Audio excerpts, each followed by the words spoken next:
चलिए आज हम स्टार्ट करने वाले हैं CDP के कुछ क्वेश्चंस जो प्रीवियस ईयर के 2018 में पूछे गए हैं।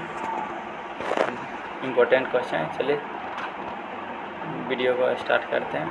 तो क्वेश्चन नंबर 1, शरीर के केंद्रीय भाग से परिधियों या अंगांगों की ओर विकास दर्शाता है।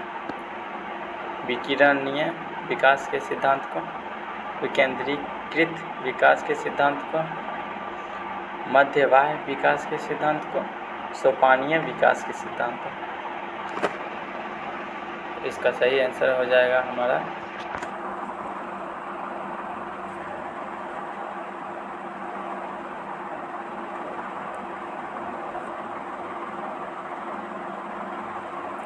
आंसर नंबर सी, मध्यबाह्य विकास के सिद्धांत का। चलिए दूसरे क्वेश्चन की ओर। स्कूल बच्चों के समाजीकरण की एक ऐसी संख्या है जहां ऑप्शन नंबर प्रमुख स्थान स्कूली बच्चों का होता है, प्रमुख स्थान स्कूल के दिनचर्या का होता है, प्रमुख स्थान स्कूल के गतिविधि का होता है, प्रमुख स्थान स्कूल के शिक्षकों का होता है। तो सबसे पहले हम बच्चों पे ही ध्यान देते हैं, क्योंकि जो भी कार्य होगा बच्चों के हित में होगा, शिक्षक का कोई भूमिका नहीं होगा यहाँ। इसलिए हमारा ऑप्शन नंबर ए, प्रमुख स्थान स्कूल के बच्चों का होता है। चलिए चलते हैं नेक्स्ट क्वेश्चन की ओर। जब आप एक शिक्षक समूह से जुड़े जाते हैं और अपने समूह के अन्य लोगों की तरह पोशाक धारण करने लगते हैं तो आप प्रदर्शन कर रहे होते हैं समूह की पहचान का, समूह आज्ञाकारिता का, समूह निर्देश अनुपालन का, समूह की अनुरूपता का। इसका आंसर हो जाएगा हमारा समूह की अनुरूपता का। नेक्स्ट क्वेश्चन क्या। किसी वस्तु के स्थायित्व की अवधारणा पियाजे के विकास के डैश चरण में प्राप्त होता है। यानी वस्तु के स्थायित्व का अवधारणा जो है पियाजे, जो हमारे 4 नियम संवेदी, पूर्ण संक्रियात्मक, संक्रियात्मक और मूर्त औपचारिक के 4 दिए थे। तो जो वस्तु के स्थायित्व, वस्तु यानी जो बच्चे होते हैं स्थायित्व को प्राप्त करते हैं संवेदी गामक अभिक्रिया में, यानी ऑप्शन नंबर 3 जो 0 से 2 वर्ष होता है। चलिए ऑप्शन नंबर 5 की ओर चलते हैं। क्वेश्चन नंबर, व्यक्तिगत शिक्षा कार्यक्रम की योजना डैश के संदर्भ में बनाई जाती है। चलिए आंसर दीजिए आप लोग।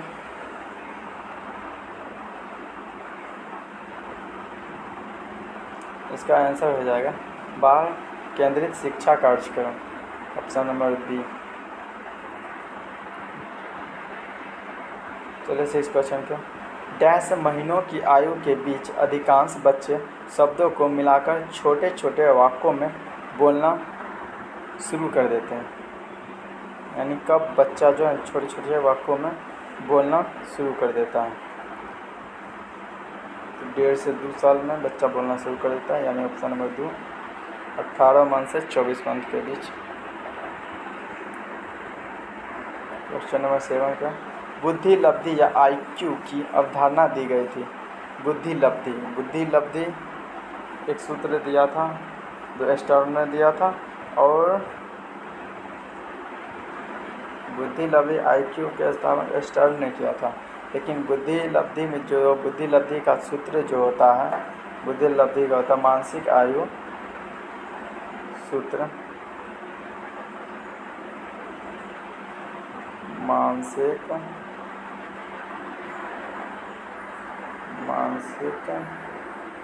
आयु वास्तविक आयु गुना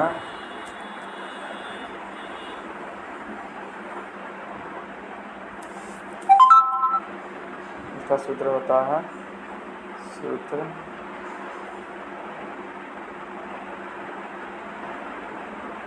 मानसिक आयु बटे वास्तविक आयु गुना 100, ये दिया था टर्मन ने।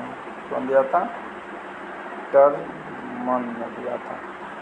चलिए बढ़ते हैं नेक्स्ट क्वेश्चन की। रचनात्मकता को किस अवधारणा से संबंधित माना जाता है? पहले क्वेश्चन का आंसर दीजिए।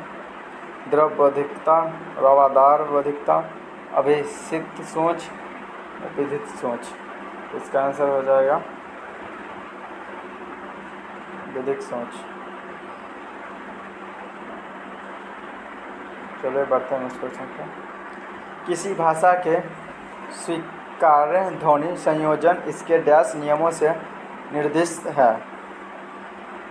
इसका ध्वनि संबंधित, व्याकरणिक, वाक्यात्मक, वक्ति, भित्ति विषयक।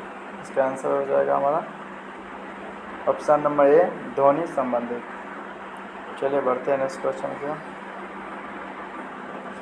जब सोचने की प्रक्रिया किसी भाषा द्वारा प्रभावित है तो ऐसी स्थिति को कहते हैं? चलिए इसका आंसर हो जाएगा भाषा निर्धारण। Question number 11।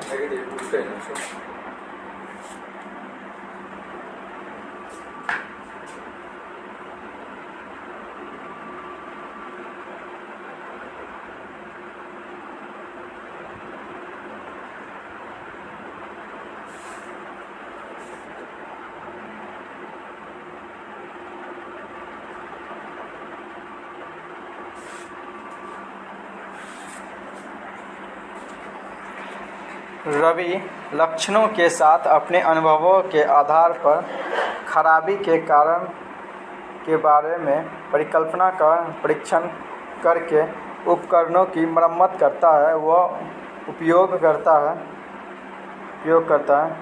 इसका सही आंसर हो जाएगा हमारा ऑप्शन नंबर डी, अनुमानिक विधि का।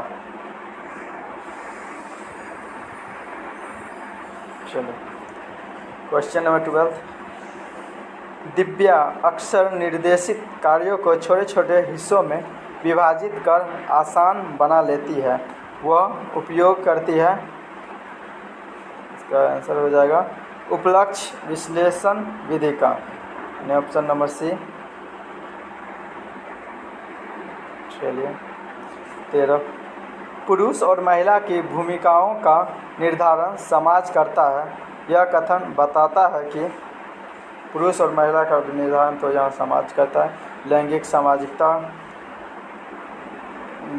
एक सामाजिक अवतरण है। सही है। चलिए क्वेश्चन नंबर 14 के। ग्रेडिंग, कोचिंग, अंकन और क्रेडिट संचयन प्रणालियों डैश के कुछ उदाहरण हैं। जल्दी जल्दी हम क्वेश्चन को निपटाते हैं। इसका आंसर हो जाएगा हमारा ऑप्शन नंबर डी, अधिगमकर्ताओं की उपलब्धि के आकलन की गणन विधि। 15 क्वेश्चन, ज़्यादा टाइम नहीं लेते हुए जल्दी जल्दी हम अपने क्वेश्चन को निपटाते ताकि वीडियो लंबा नहीं हो। अधिगमकर्ताओं की उपलब्धि का आकलन शिक्षकों की सहायता करता है। चलिए आप लोग आंसर दीजिए इसका फटाफट। इसका आंसर हो जाएगा शिक्षण अधिगम विधियों की प्रभावशीलता का मूल्यांकन करने में। Question number 16। समावेशी शिक्षा किस सिद्धांत पर आधारित है? समावेशी शिक्षा जो होता है हमारा समता एवं समान अवसर। Question number B. चलिए इस क्वेश्चन नंबर 17। दिव्यांग व्यक्तियों के अधिकार अधिनियम को वर्ष में किस वर्ष में अधिनियमित किया गया? ये हो जाएगा 2016। चलिए क्वेश्चन नंबर 18। व्यक्तिगत विभिन्नता वाले बच्चों को शिक्षकों वाले स्कूल में पढ़ाया जाना चाहिए। जल्दी फटाफट इसका आंसर दीजिए आप लोग। इसका आंसर हो जाएगा अपनी विविध सीखने की ज़रूरतों को पूरा करने के लिए विभिन्न शिक्षा शास्त्र का उपयोग करने के लिए प्रशिक्षित किया गया है। Question number 19। निःशुल्क एवं अनिवार्य बाल शिक्षा अधिकार अधिनियम 2009 दिव्यांग बच्चों की निःशुल्क शिक्षा के अधिकारों को सुनिश्चित करता है। 6 से 18 वर्ष। क्वेश्चन नंबर 20, विविध अधिगमकर्ताओं के लिए सुगम स्वरूपों में शिक्षण अधिगम सामग्रियां प्रदान करने का तात्पर्य डैश से है। आप लोग आंसर दीजिए फटाफट। इसका आंसर क्या हो जाएगा? इसका आंसर हो जाएगा ऑप्शन नंबर डी, अधिगम की सार्वभौमिक संरचना। क्वेश्चन नंबर 21, स्वजागरूकता एवं संज्ञानात्मक क्षमताओं का नियंत्रण जैसे योजना बनाना, समीक्षा करना और संशोधन करना इत्यादि डैश में अंतर्निहित हैं। इसका हो जाएगा आंसर नंबर 2, संज्ञान बोध में। जब बच्चे प्राप्त की गई सूचनाओं की व्याख्या करने के लिए अपने अनुभवों के आधार पर सोचते हैं तो उसे डैश कहा जाता है। तो उसे मूर्त, जब भी हम सोचेंगे तो मूर्त सोच कहलाएगा, क्योंकि तार्किक चिंतन उसी में होता। क्वेश्चन नंबर 23, अधिगमकर्ताओं को व्यक्तिगत क्षमता के आधार पर उनकी कठिनाइयों के विभिन्न स्तरों को ध्यान में रखते हुए पढ़ाने की विधि को डैश कहा जाता है। पढ़ाने की विधि को खुद विभेदी अनुदेशन। चलिए आगे बढ़ते हैं। अनुरक्षण सीखने का विशिष्ट चरण है जो सीखने के डैश चरण का पूर्ववर्ती है। इसका हो जाएगा सामान्यीकरण। क्वेश्चन नंबर 25, झंझों का यह मानना है कि संज्ञान और भावना होते हैं। इसका हो जाएगा ऑप्शन नंबर 2, स्वतंत्र, इंडिपेंडेंट।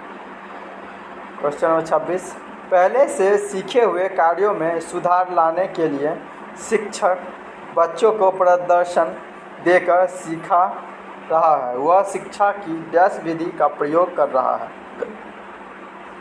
वह शिक्षा की प्रतिरूपण विधि का प्रयोग कर रहा है।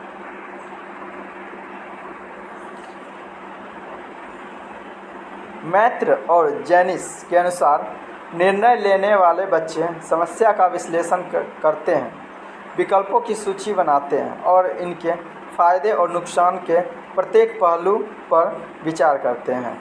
उसका व्यवहार प्रस्तुत करता है। इसका व्यवहार जो प्रस्तुत करता है, आप लोग आंसर दीजिए जहाँ तक।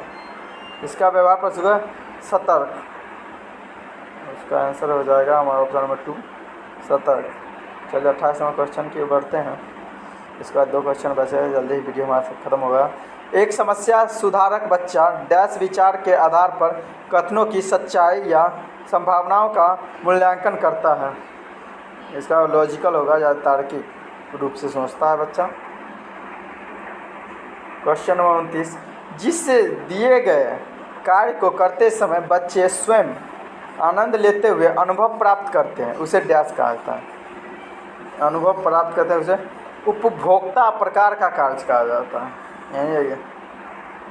लास्ट क्वेश्चन हमारा आज का हो जाएगा, बहुसंवेदी शिक्षण अधिगम की प्रविधि में अधिगम संवर्धन हेतु दृश्य, श्रव्य, स्पर्श और संवेदना का एक साथ प्रयोग किया जाता है। इसका हो जाएगा गति बोधन। आंसर हो जाएगा हमारा ऑप्शन नंबर ए। चलिए चैनल को सब्सक्राइब कर दीजिए और बेल आइकन को भी दबा दीजिएगा। चैनल को सब्सक्राइब कर दीजिए।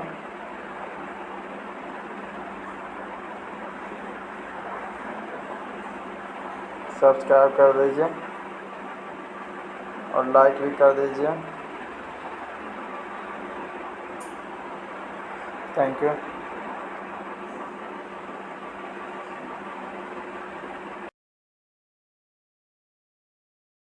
कक्षा में बच्चों को प्रेरित समझा जा सकता है यदि वे अनुशासन बनाए रखते हैं, वे सभी उपस्थिति में नियमित होते हैं, वे शिक्षण में स्पष्टीकरण प्राप्त करने के लिए प्रश्न पूछते हैं।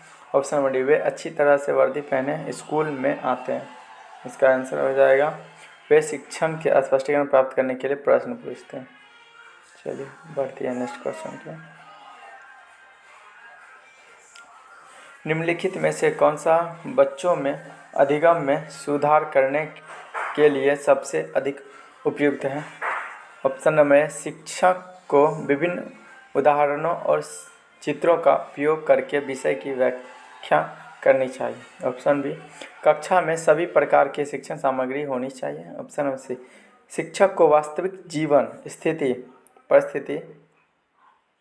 स्थितियों पर बच्चों को एक दूसरे के साथ बातचीत करने में मदद करनी चाहिए। सबसे पॉजिटिव वर्ड यही है, एक दूसरे से बातचीत। चलिए पढ़ते हैं नेक्स्ट क्वेश्चन के। अनुशासन जो अधिगम वातावरण में एक महत्वपूर्ण भूमिका निभाता है, किस तरह की मदद करता है? ऑप्शन ए, चुप्पी साधे रहने के लिए। ऑप्शन बी, शिक्षकों को निर्देश देने में। ऑप्शन सी, बच्चों को उनके पाठ रटकर याद करने में। ऑप्शन डी, बच्चों को अपनी शिक्षा को विनियमित और मॉनिटर करने के लिए। ऑप्शन नंबर डी हो जाएगा, बच्चों को अपनी शिक्षा को मॉनिटर करने के लिए। चलिए बढ़ते हैं नेक्स्ट क्वेश्चन की ओर।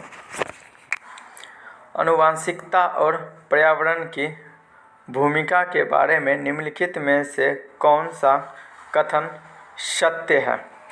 ऑप्शन ए, एक बच्चे की सीखने और प्रदर्शन करने की क्षमता पूरी तरह से जीन द्वारा तय की जाती है। ऑप्शन बी, अच्छी देखभाल और पौष्टिक आहार बच्चे के जन्म से किसी भी विकार से लड़ सकता है। ऑप्शन जी, पर्यावरण केवल बच्चे के भाषा विकास में महत्वपूर्ण भूमिका निभाता है। ऑप्शन डी, विकास के कुछ पहलू आनुवंशिकता से अधिक और अन्य पर्यावरण से अधिक प्रभावित होते हैं। चलिए ऑप्शन डी हो जाएगा। बढ़ते हैं नेक्स्ट क्वेश्चन के। निम्नलिखित में से कौन सा कथन पियाजे के सिद्धांत के अनुसार कहा नहीं जा सकता? बच्चे अपनी दुनिया के बारे में ज्ञान का निर्माण और उपयोग करते हैं। ऑप्शन बी, निरंतर अभ्यास से अधिगम होता है। निरंतर अभ्यास से अधिगम होता है, यहाँ निगेटिव वर्ड यहाँ चुनना। बच्चे अपने पर्यावरण पर क्रिया करते हैं। विकास गुणात्मक चरणों में होता है। आंसर हो जाएगा हमारा बी, निरंतर अभ्यास से अधिगम होता है, यही हो जाएगा निगेटिव। चलिए बढ़ते हैं नेक्स्ट क्वेश्चन की। निम्नलिखित में से कौन सी पूर्व संक्रियात्मक विचार की एक सीमा नहीं है? ये भी निगेटिव वर्ड। प्रतीकात्मक विचार का विकास, अहंमान्यता, अनुकरणीयता, ध्यान केंद्रित करने की प्रवृत्ति। चलिए इसका आंसर हो जाएगा ऑप्शन नंबर ए। बढ़ते हैं नेक्स्ट क्वेश्चन का। डैश के अलावा निम्नलिखित कारणों से खेल युवा बच्चों के विकास में एक महत्वपूर्ण भूमिका निभाता है। ऑप्शन ए, यह उनकी इंद्रियों को उत्तेजित करता है। ऑप्शन बी, यह समय बिताने का एक सुखद तरीका है। खेल जो है ना, हमारा समय बिताने का एक सुखद तरीका है, यही सही हो जाएगा। ऑप्शन नंबर क्वेश्चन नंबर 25, निम्नलिखित में से कौन सा प्रश्न बच्चों को गंभीर रूप से सोचने के लिए आमंत्रित करता है? ऑप्शन ए, सही जवाब क्या है। ऑप्शन बी, क्या आप इसी तरह की स्थिति के बारे में सोच सकते हैं। ऑप्शन सी, विभिन्न तरीकों से हम इसे कैसे हल कर सकते हैं। ऑप्शन डी, क्या आप इसका उत्तर जानते हैं। तो इसका आंसर हो जाएगा विभिन्न तरीकों से हम इसे कैसे हल कर सकते हैं। चलिए बढ़ते हैं नेक्स्ट क्वेश्चन की ओर। क्वेश्चन नंबर 26, निम्नलिखित में से कौन सा विकल्प प्रगतिशील शिक्षा का सबसे अच्छा वर्णन करता है? सबसे अच्छा वर्णन करता है ऑप्शन नंबर ए, थीमेटिक इकाइयाँ, नियमित इकाई, परीक्षण, रैंकिंग। ऑप्शन 2, व्यक्तिगत अधिगम, क्षमता समूह बनाना, छात्रों की लेबलिंग। ऑप्शन सी, परियोजना विधि, क्षमता समूह बनाना, रैंकिंग। ऑप्शन डी, करके सीखना, परियोजना विधि, सहयोग से सीखना। ऑप्शन डी हमारा हो जाएगा। चलिए बढ़ते हैं नेक्स्ट क्वेश्चन की। क्वेश्चन नंबर 27, प्रगतिशील शिक्षा के बारे में निम्नलिखित में से कौन सा कथन बताता है शिक्षा स्वयं ही जीवन है? ऑप्शन नंबर, स्कूल की आवश्यकता नहीं है, बच्चे अपने जीवन के अनुभव से सीख सकते हैं। ऐसा कुछ नहीं। स्कूल में शिक्षा सामाजिक और प्राकृतिक दुनिया को प्रतिबिंबित करे। ऑप्शन सी, जीवन सच्चा शिक्षक है। ऑप्शन डी, स्कूल शिक्षक को यथासंभव लंबे समय तक जारी रखना चाहिए। ऑप्शन नंबर हो जाएगा हमारा 2, स्कूल में शिक्षा सामाजिक और प्राकृतिक दुनिया को प्रतिबिंबित करता है। चलिए 28 नंबर क्वेश्चन, निम्नलिखित में से किसे कोहनबर्ग के सिद्धांत का योगदान माना जा सकता है? ऑप्शन है, इस सिद्धांत में विस्तृत परीक्षण प्रक्रिया है। ऑप्शन बी, यह नैतिक तर्क और कार्रवाई के बीच एक स्पष्ट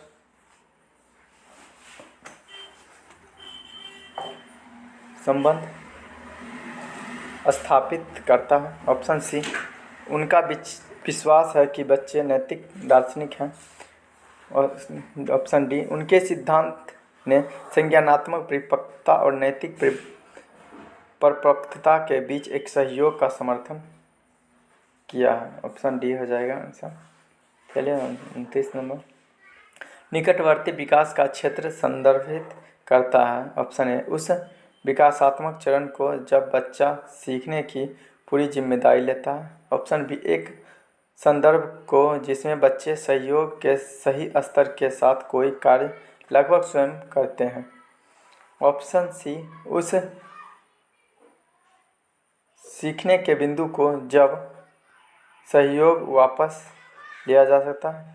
डी, उस चरण को जब अधिगम विकास संभव है। तो ऑप्शन नंबर बी हो जाएगा, एक संदर्भ को जिसमें बच्चे सहयोग सही स्तर के साथ कोई लगभग स्वयं करता है किसी के सहयोग से। लास्ट क्वेश्चन, एक उभयलिंगी व्यक्तित्व। ऑप्शन नंबर ए में आमतौर पर माने गए मर्दाना और स्त्री गुणों का समायोजन करता है। उभयलिंगी उसी को तो कहते हैं। ठीक है, ऑप्शन नंबर ज़्यादा पढ़ने की जरूरत है। आप हमारे चैनल को लाइक और सब्सक्राइब भी कर दें। सब्सक्राइब ज़रूर कीजिए ताकि इससे आपको अगला वीडियो मिल जाएगा। थैंक यू, धन्यवाद।